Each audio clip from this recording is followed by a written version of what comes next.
సులభము. మనిషి ఎప్పుడు కూడా సులభంగా ఉండే మార్గాన్ని వెతుకుతూ ఉంటాడు.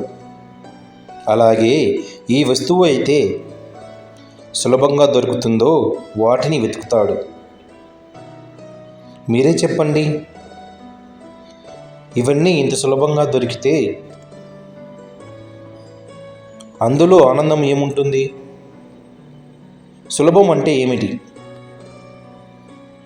దుఃఖాన్ని తీసుకోలేక కన్నీటిని విడవటమా, లేక నవ్వుతూ ఎదుటివారికి సవాల్ ఇవ్వటమా, పడిపోయిన తర్వాత సహాయం కోసం ఎవరినో ఒకరిని పిలవటమా,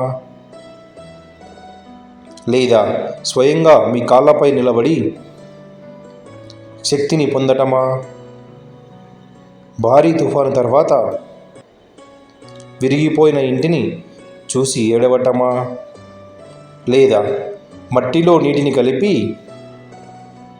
మళ్ళీ మరమ్మత్తు చేసి ఇంటిని ముందులాగా చేయటమా? మీరు చూసినట్లయితే ఏదైతే సులభమో అది ఆఖరికి మిమ్మల్ని బాధని కలుగజేస్తుంది. సులభమైన మార్గాన్ని ఎంచుకోకండి. మీకు తగిన అలాగే గొప్ప లక్షణాన్ని ఎంచుకోండి. మార్గం ఎలా ఉన్నా కూడా దాన్ని మీరు స్వీకరించాల్సి ఉంటుంది. ఒకవేళ మార్గం కఠినంగా ఉన్నా కూడా ఏమీ పర్వాలేదు. ఎందుకంటే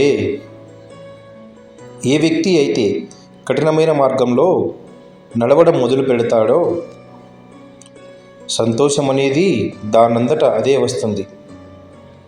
జై శ్రీకృష్ణ.